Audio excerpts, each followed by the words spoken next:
வணக்கம் மக்களே, சற்று முன் கிடைத்த தகவல் ஒன்றை பார்க்க போகிறோம்.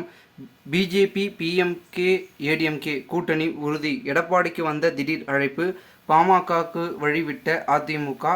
திடீர் தகவல். இந்த ஒரு தகவலை பற்றி தான் நாம் பார்க்க போகிறோம். தகவலை பார்ப்பதற்கு முன்னதாக நீங்கள் நம்மளுடைய சேனலுக்கு புதிய பார்வையாளர்களாக இருந்தீர்கள் என்றால் மறக்காமல் நம்மளுடைய சேனலை சப்ஸ்கிரைப் செய்து வைத்துக் கொள்ளுங்கள் மக்களே. தற்பொழுது மக்களவை தேர்தல் நடந்து முடிந்ததையொட்டி அடுத்தபடியாக தமிழகத்தில் விக்கிரவாண்டி இடைத்தேர்தல் வந்துவிட்டது. இந்த தேர்தலில் பாஜக மற்றும் அதிமுகவின் மீதான எதிர்பார்ப்பு சற்று அதிகமாகவே இருந்தது. கடந்த சட்டமன்ற தேர்தலில் அதிமுக பாமகவுடன் கூட்டணி வைத்து கிட்டத்தட்ட 9,000 வாக்குகள் வித்தியாசத்திலேயே தோல்வியை சந்தித்தது.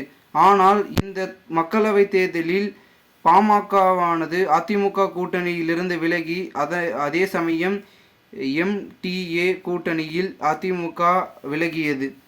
இந்த இடைத்தேர்தல் அதிமுக பாஜக உள்ளிட்ட கட்சிகள் சார்பாக யார் போட்டியிடுவார் என்பது குறித்து எதிர்பார்ப்புகள் அதிக அளவில் காணப்பட்டது. அந்த வகையில் பாஜக கூட்டணியுடன் பாமக விக்கிரவாண்டி தேர்தலை எதிர்கொள்வதாக அறிவிப்பை வெளியிட்டிருந்தனர். 2016ஆம் ஆண்டு நடைபெற்ற சட்டமன்ற தேர்தலும் பாமக விக்கிரவாண்டி தொகுதியில் தனித்து நின்று 40,000 வாக்குகள் பெற்றது. அந்த தொகுதியில் பாமகவிற்கு ஆதரவு அதிகம் என்ற காரணத்திலேயே பாஜக அங்கு நிற்கவில்லை.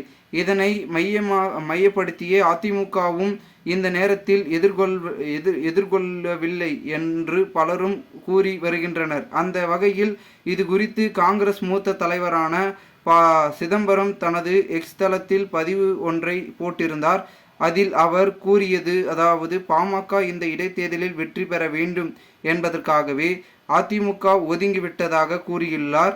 அதற்காகத்தான் இந்த தேர்தலை புறக்கணிப்பதாக அதிமுக பொதுச் செயலாளர் எடப்பாடி பழனிசாமி தெரிவித்துள்ளதாகவும் அதில் குறிப்பிட்டுள்ளார்.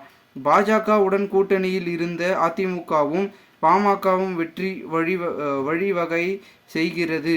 ஆனால் திமுக வெற்றியை அதிமுக கட்டாயம் உறுதி செய்ய வேண்டும் என்று தெரிவித்துள்ளது. மேலும் எடப்பாடி பழனிசாமி அவர்கள் இந்த தேர்தலில் புறக்கணித்தது குறித்து பலரும் விமர்சனங்கள் செய்து வருகின்ற நிலையில், அது மட்டுமின்றி வரப்போகும் சட்டமன்ற தேர்தலிலும் இவர்களது முக்கணி என்ற கூட்டணி இருக்கும் என்ற சந்தேகம் இல்லை எனவும் கூறியிருக்கின்றனர்.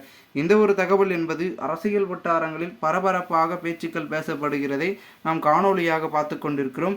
மேலும் இந்த ஒரு தகவலை குறித்த பொதுமக்கள் உங்களுடைய கருத்துக்களை கமெண்ட் மூலமாக நீங்கள் தெரிவிக்கலாம். மேலும் இதுபோன்று நீங்கள் அரசியல் சார்ந்த தினசரி உண்மை நிலவரங்களாம் தினசரி தெரிந்து கொள்ள நம்மளுடைய தமிழகத்தின் அரசியல் என்னும் யூடியூப் சேனலை சப்ஸ்கிரைப் செய்து வைத்துக் கொள்ளுங்கள் மக்களே. நன்றி, வணக்கம்.